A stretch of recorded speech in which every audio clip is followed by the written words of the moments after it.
and welcome to the Giving Voice to Depression podcast, brought to you by Recovery.com. Each week we profile a guest who shares intimate details of their mental health journey. They share because they understand that when people don't talk about their depression or other mental health conditions, those of us who struggle with them can feel like we're the only ones, that there's something wrong with us, instead of understanding that we have a common and treatable illness. I'm Terry, the creator and co-host of this podcast. And I'm Dr. Anita Sands, a licensed clinical psychologist with more than 25 years in clinical practice. I know from both personal and professional experience how significantly mental health and other disorders can impact not just our lives, but those around us as well. By speaking openly and with the wisdom of lived experience, we help normalize conversations that are often avoided due to shame or stigma. Our episodes are honest and real, and we keep them hopeful because there truly is hope, despite what depression tells you. This podcast is brought to you by Recovery.com, whose mission is to help each person find the best path to recovery through a comprehensive, helpful network of treatment providers for both mental health and addiction treatment worldwide. Hi, Terry. Hello, Anita. So this is a question more for our listeners than for you. Have you ever had a really good therapist, someone who taught you or helped you realize life hacks that help in your daily life with or without depression? We would bet an unfortunate number of you said no. But that's changing, at least for this episode. Anita, who's been working with clients for over 2 decades, has pulled together 3 questions that she says help her and her clients to find direction and protect their mental health. And, Terry, there are so many versions of these kinds of life-focused questions that therapists will use. But over the years of using lots of them, I found that these 3 questions consistently seem to help the most if you're struggling with a really, really challenging situation. And I've even modified them today just slightly to hopefully make them even more effective if the issue or the challenging situation that you're struggling with is depression. And I've asked myself these questions so many times throughout the years. I've used them with really great results for myself, as well as with my clients and friends and family members. And I just really wanted to share them here. And anybody who has listened to us more than this episode knows that we don't oversimplify or polish things. So if you say these are helpful, they really are. This isn't 3 easy ways. This is something that a really caring and dedicated therapist has honed and is offering as a gift to us today. It's sort of a farewell gift. This is a bittersweet episode. This is going to be Anita's last as co-host. I can hardly say that, Anita. Oh. After 3 years of recording weekly episodes and also helping with our daily social media messaging, she's leaving to pursue new challenges and life goals. And we will miss her contributions and insights to this podcast.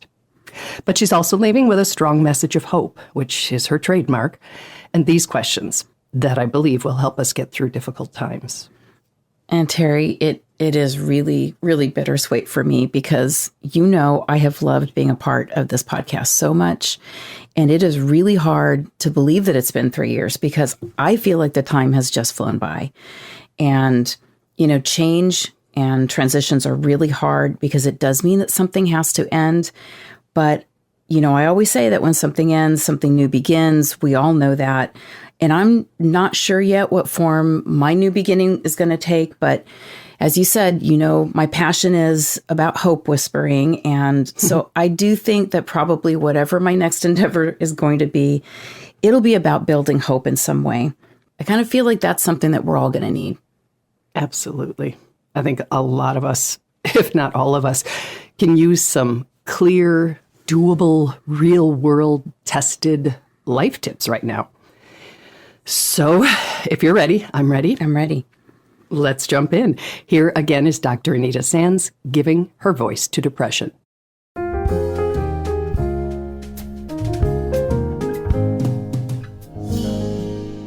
Hit us with the first question.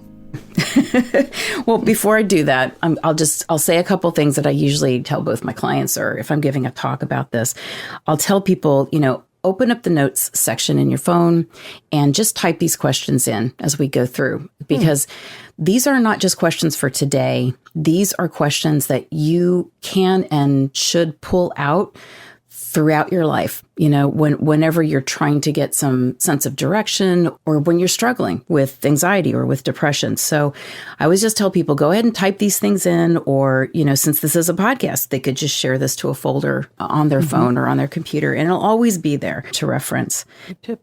And then the other thing as we go through these questions that I want to say is that you don't have to have the answers right now to any of these questions. We are all works in progress, and we each will kind of grow into the answers if we give them time, and if we just sit and listen and just let the answers kind of come to us. You'll eventually get the answers that are right for you. Let's jump into the first question. Yeah. I'm curious. All of these questions are very, very deeply rooted in the science of how our minds work and what will unshake us out of a groove or a rut that we don't want to be in. Okay. So magic question number 1 is, what dream would you explore if you felt fully supported? So what dream would I explore if I felt fully supported?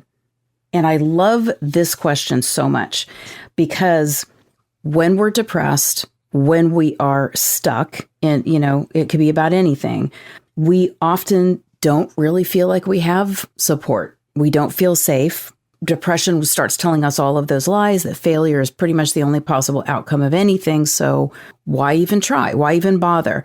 And what this question does is sort of break your mind out of that prison, because it's asking in a really positive way, what if it is safe to dream and to explore? And it starts to open up the space for some possibilities. And then here's kind of the science part of why this works is we know that with depression, our neurons get very lazy. They stop communicating with other neurons and just get into that groove of it's bad, it's always been bad, it's always going to be bad, and there's the rut. A question like this, like what dream would I explore if I felt fully supported, is sort of like making some neurons start to communicate with other neurons that they've been kind of distant neighbors with for a while. And that breaks open the possibility of your brain to start working in a different way than depression will kind of make it work, or not work, I guess is the better way to say it. Mm-hmm.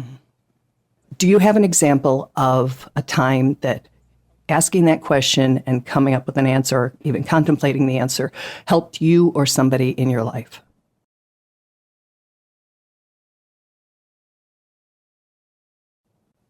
Yeah, I think that as a person who's started 2 different businesses and I wrote 2 different books, and, a long time ago, I started to write on Quora, and none of those were things that felt like natural to me. They weren't things that I thought I could do. So the not knowing how to do things, or not knowing how I was going to get from here to there, would have shut down that process. But by saying, well, what would I explore if I felt fully supported?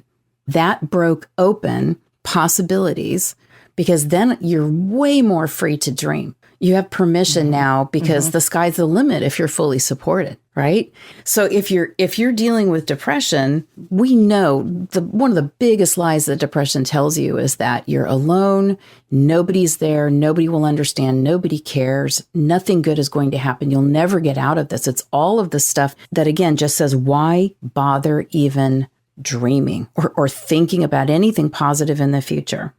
And it's a prison of doom. It's just awful. And everyone who's been depressed or stuck knows that feeling, that stuck energy. So if you're allowed to dream, then you can use that as your compass. You've got your true north. And then no matter what decisions that you need to make, or even if at the moment you're buried underneath depression or an avalanche, you can't even get out of bed, or every time you try to go into the future, all you see are obstacles, your compass reading for your true north is still going to be there. It's going to be there if you're laying in bed and you can't get up yet. And as I'm hearing you, as somebody who lives with depression, I'm thinking fully supported, like, come on. I would say many, if not most of us, feel like we're not. But you're not saying assume you are. You're saying, what would you do if? If. So it's not like I can't because I'm not. It allows us to kind of jump over that hurdle and say, but if. And then from there, we have a better chance because we're allowing ourselves to dream, or are we still like, yeah, but I'm not fully supported? And I never mean to seem like the Eeyore between the two of us, but it might be. No, absolutely not. But it is the positive what if instead of the catastrophic what if. Again, we're free to dream if we could be fully supported. Not that we are. Right. And again, this is, you might not have anything with you, within you, around you at the moment that you're asking that question that would make you feel like I should even be allowed to dream. It could just feel like, nope, it's all hopeless and that's all I'm feeling and that's all I'm seeing. But this question forces your brain out of that place just for a moment by saying, what if? The most important thing is just to shake the system up. It's to do something different. Any small, the tiniest step, the tiniest change can begin a process of more and more and more. It begins an upward spiral instead of the downward, just falling apart kind of thing. So that's what we want our brains to do when we're depressed, is go, whoa, that's different. I don't usually think like this. I don't usually give myself any option of dreaming or thinking about what I really, really want. It's the other direction. So this is one of the reasons this is such a powerful question. Being able to even conceive of possibilities when you're feeling like there are none. I understand how that could be really helpful and point you in a direction. Yeah. So Cool. Okay, so magic question number two. Number two. I love all of these so much, but this is probably one of my favorites. And the question is, what if life is an adventure and not a mission? What if it's an adventure and not a mission? So what in your mind, Terry, is how do you determine the difference between an adventure and a mission? A mission is a lot of work and it's very goal oriented, sort of pointing in one direction. And an adventure, there's a little allowing. There's a little taking your hands off the steering wheel and being carried a bit. Is that's what came into my mind right away. No, I love that energy. That's exactly right. So the way I think about the difference between missions and adventures is, do you remember those really awful story problems we used to have in math class? If a train going this many miles. Yeah. All right. Yes. So I've given people a trigger warning who have math anxiety I do. That's me. I'll be tuning out. Okay. All right. So it sounds a little bit like that, but I promise it'll make sense at the end. So, okay. So if you have to get from point A, which we know, say we're starting right here, point A, and we got to get to point B, which we also know, and we have a certain amount of time. We have a certain amount of resources to start with, and you've got to get to point B. Otherwise, you lose, you fail. That's a mission. That's like, think about all Mission Impossible. Dun, dun, dun, dun, dun. So, you have to be successful in this way, in this amount of time, reaching this place. Otherwise, bad things are going to happen. Right, so lots of stress. Like you said, a lot of work, a lot of stress. That's exactly right. Yep, so high stakes. A lot is on the line. So if, however, we're going to start from point A, which we know, and we're going to go to point B, but that point is unknown. We don't know where point B is going to be. And we're going to do it in a completely uncertain amount of time. We have no idea how long it's going to take. We're going to have a certain amount of resources to start with, but there's an unknown amount of resources that we may discover along the way. And when we get to point B, to the outcome, it's not going to be measured by any of those usual quantifiable measures of success or failure. Instead, with this thing, we're going to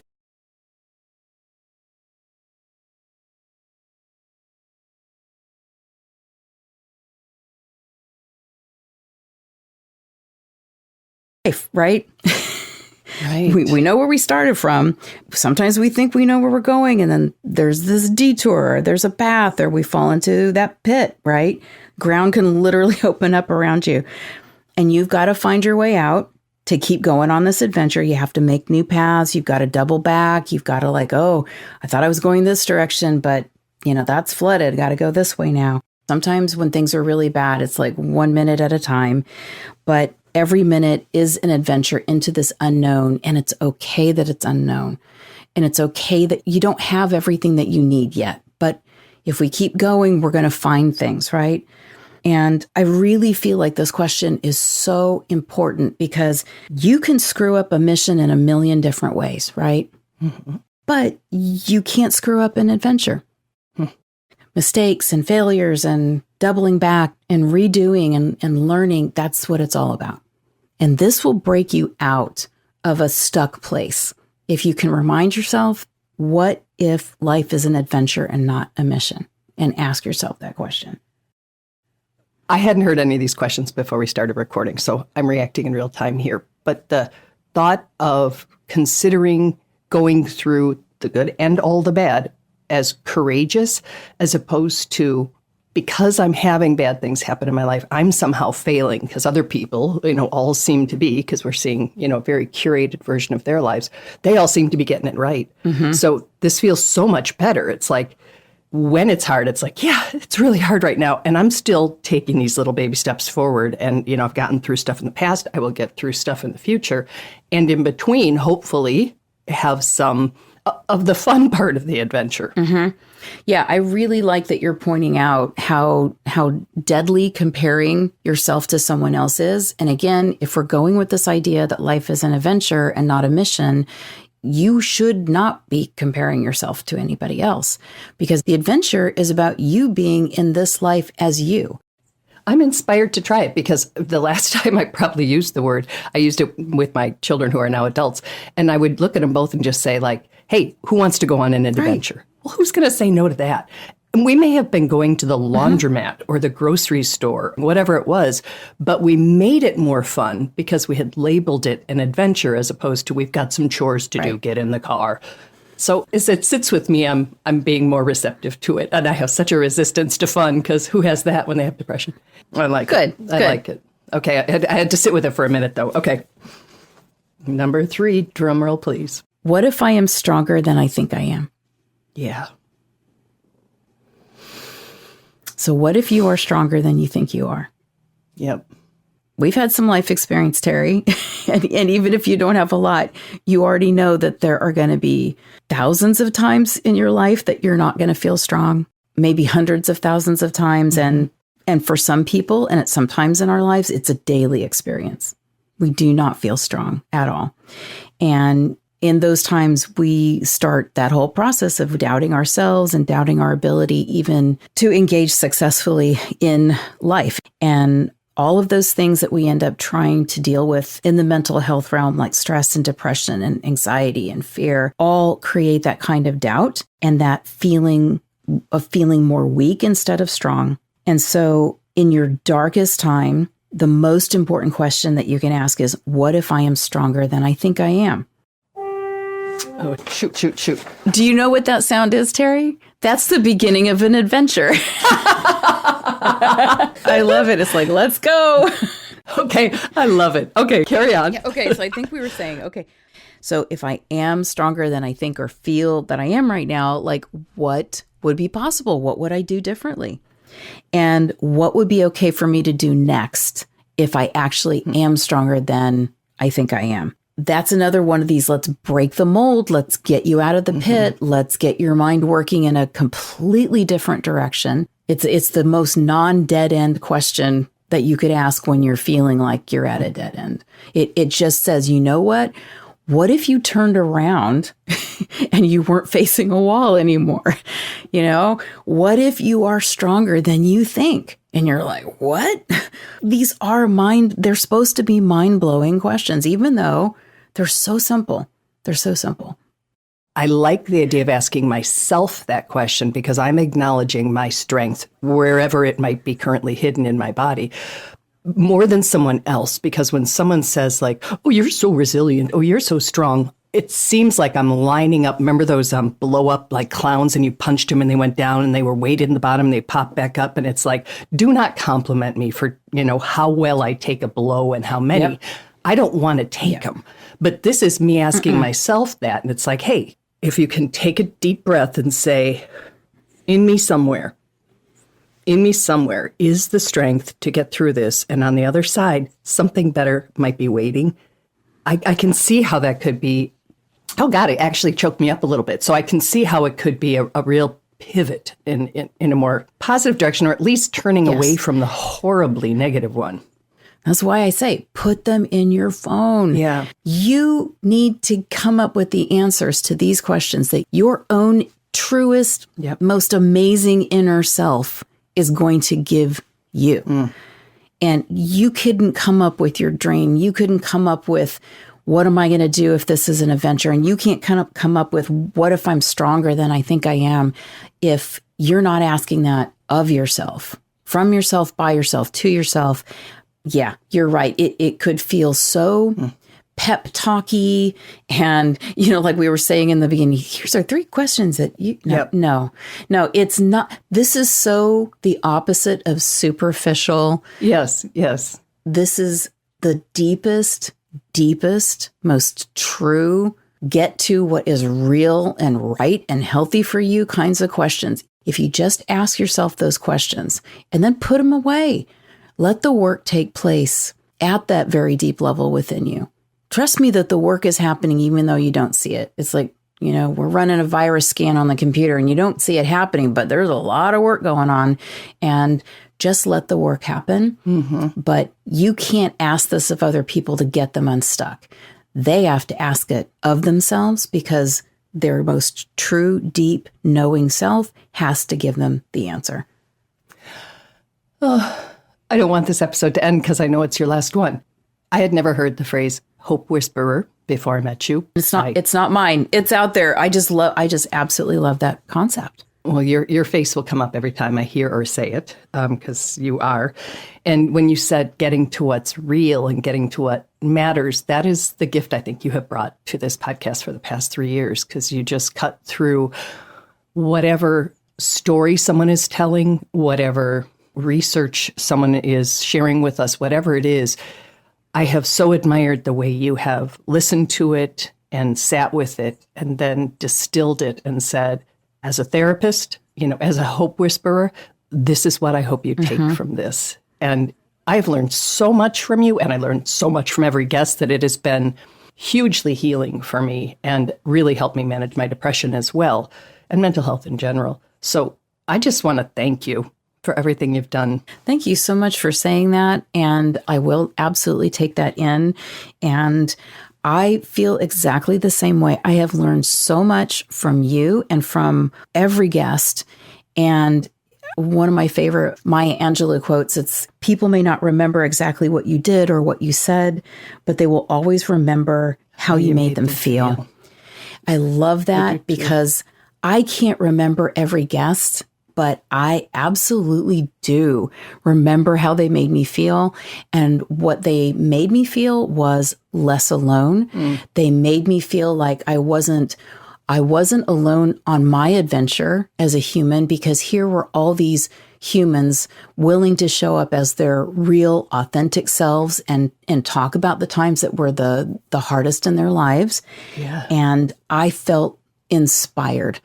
I always came away from every episode feeling more hopeful, more of that spirit, that inspiration of, we can do this. We are doing this. This person was doing this. We can do this.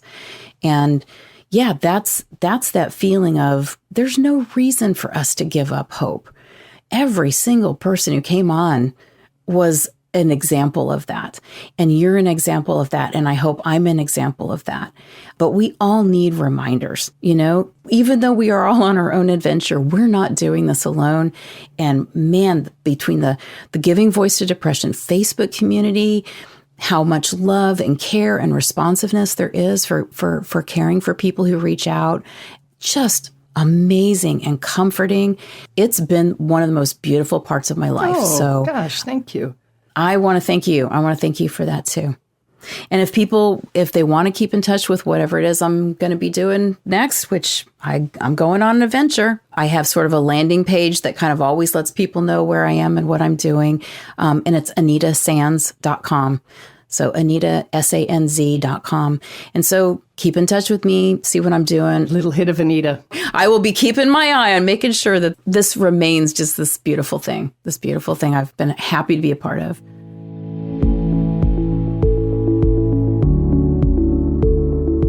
We truly hope that our podcast brings a little more understanding, helps you better articulate and reflect on your own experience with depression, or better understand how to support someone else who is struggling.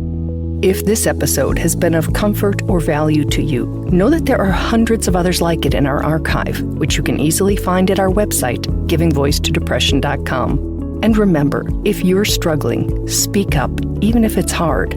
If someone else is struggling, take the time to listen.